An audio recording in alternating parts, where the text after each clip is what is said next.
Time for a Chevrolet Sportsnet Central update. The NFLPA releasing its NFL player team report cards yesterday after surveying around 1,300 players to hit on 8 off-field categories, including treatment of families, weight room, training room, travel, and more. And the Patriots ranked 24th overall with an average C- grade. Made the front page of the Herald today with an unhappy Robert Kraft in the headline, sacked. NFL players do not like what they see over there. David Andrews, though, coming to the team's defense. He's told Karen Guregian, quote, any survey can be skewed. There's guys that may have only been in New England, guys that may have been with one other team or 10 other teams who took the survey. There's guys that have families, guys that don't have families, whatever it may be. For me, I think I've loved my time here, and I think everything in that building is designed to help us succeed and to help us win, end quote. And this is where we start the Daily Thread with Phil Perry and Albert Breer. Let's just start with some generalities. Biggest takeaway overall, guys, from the survey, in particular, I think, to the Patriots. Oh, go. What's the laugh for?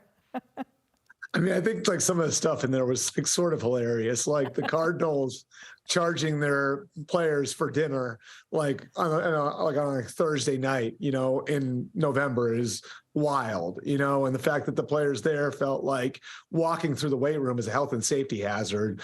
It's unbelievable, like some of the stuff that you read in the survey. And then I think that this is a concern for players. I do.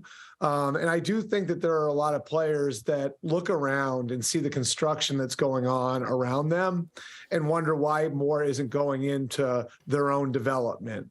And, the Commanders finished 32nd in this survey. Today, they announced all these improvements to FedEx Field, and they're trying to get a new stadium built.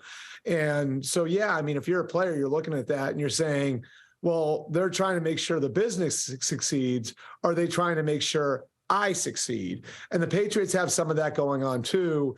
And it's really, apparent to me when you sort of line this right up with the concerns over the playing surfaces, right?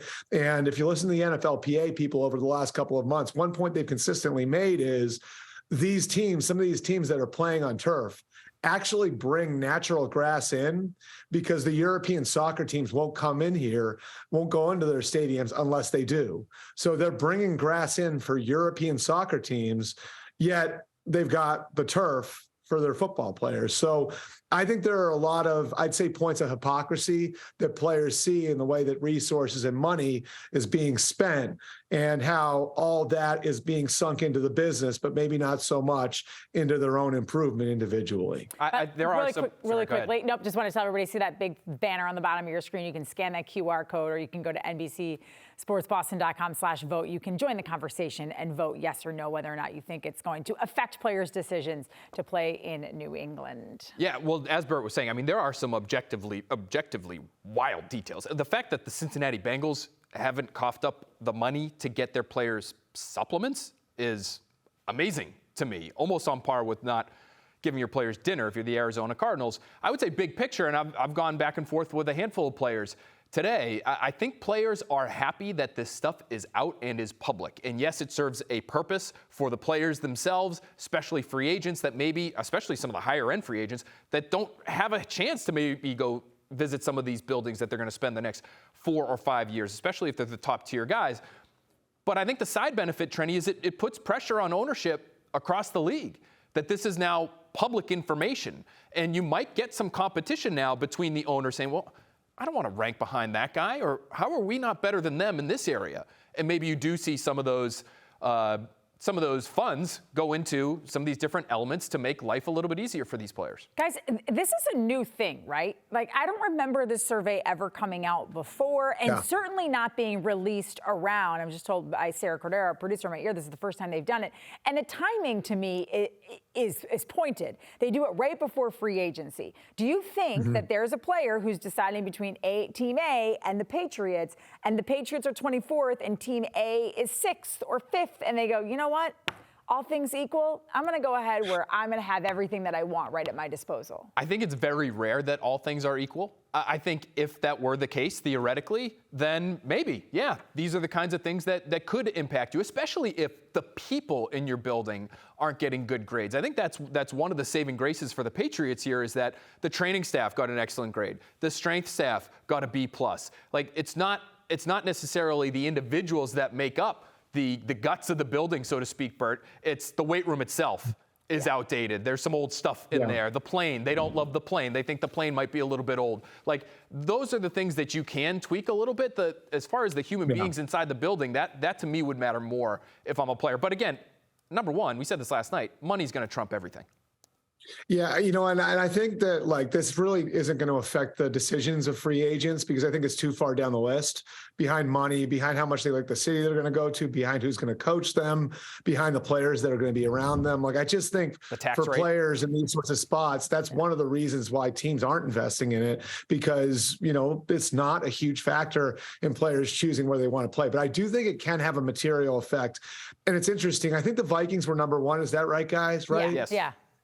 So they built a Taj Mahal-like facility, and I got a tour of it. Rick Spielman, he was the GM there, and a couple of other guys gave me a tour of it. And one of the guys said to me, the reason we did this is because we had to. He's like, we want our players here in the off season.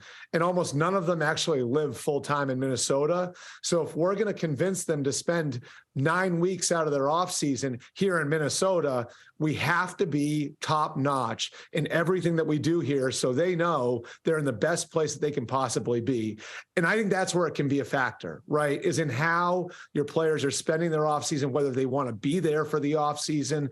Remember, all these things are optional. More and more players are wanting to train at facilities in Florida and Texas and California.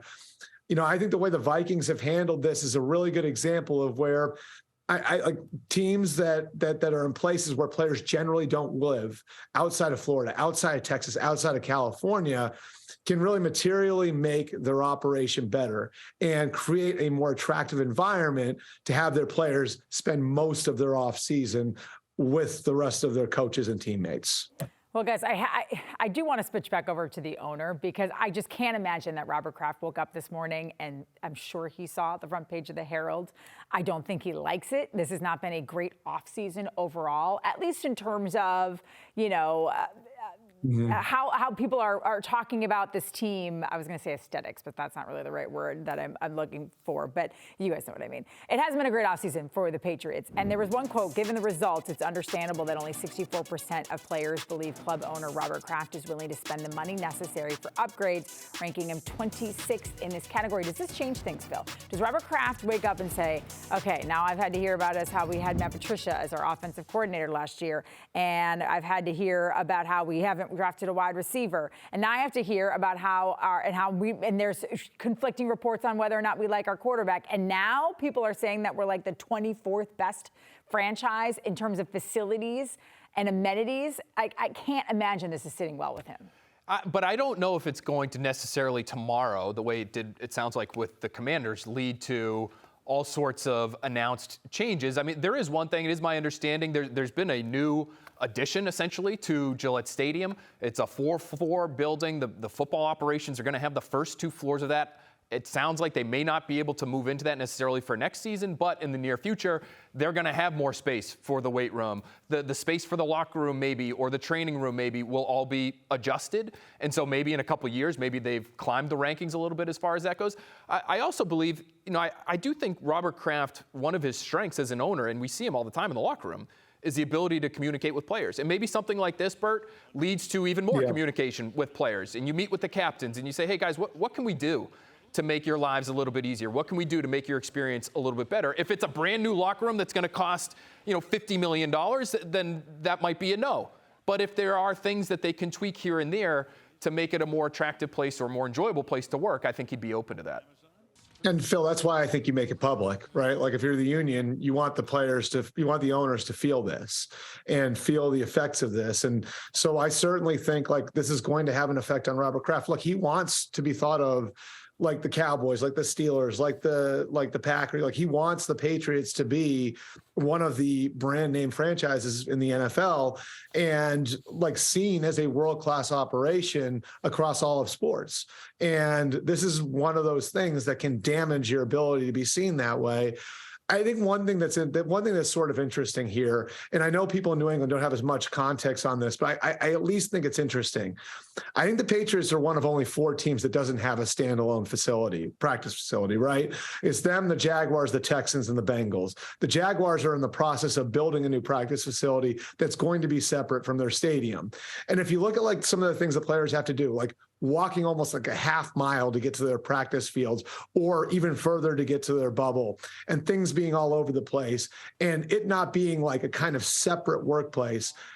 I'm sure when players who've been other places come here and look at that, they see that as a drawback. So eventually, do the Krafts want to do what they did for the Revolution, which is build something separate from the stadium that is just the hub of the football operation? There are so many teams across the NFL that have turned these places into Taj Mahals, right? The Cowboys have an incredibly advanced facility. The Jets, a while ago, 15 years ago, built an incredible practice facility. I mentioned the Vikings, the Raiders. Bill talked about that. Is it time for the Patriots to build something separate from their stadium? I think as long as the practice facility itself and the practice fields themselves are part of where the stadium is, I think that's going to continue to feed into the perception that there's sort of a second-class operation. And so, like, that's one thing that I think is really, really obvious if you've been around the NFL, and one area where the Patriots are certainly behind the majority of other teams. Yeah, if you're Bill Belichick, you know, you heard Bert use the term Taj Mahal. That's how he described the Raiders, you know, and their facility. Like, does this frustrate Bill Belichick as well? Well, I was going to say, Bert was saying, you know, players that have been other places, or even players that have come from big-time college programs, you know, they have something to compare it to when they do a survey like this. But the entire Patriots organization was just at the Taj Mahal, a football facility, which we heard earlier in the show. They have a facility where you can walk one step from the weight room and be on the practice field. It's a significant difference. Everything is state of the art. And, you know, is there a huge difference between a 45-pound plate that goes on a dumbbell from 20 years ago and one right now, other than the look? No. So it's not necessarily going to impact your performance. But like it or not, presentation means something to players, especially this newer generation of players. And so that could be a factor. Yeah. The one thing that Bert is mentioning about the separate practice facility, which would be really interesting and could, I would say, it would shoot them up the rankings right away, although it would be a massive project. They do have that lower field that the Revs used to use all the time, and the Patriots use it occasionally for practice, that the Revs don't really need anymore because they do have this other facility now. Maybe that's the space. If they're ever looking for space like that for a separate facility, maybe you could do something out there and you'd be right next door to the 2 practice fields that they have. I'd like to point out, it took me this entire segment to tell you guys this. The Packers got all A's and B's.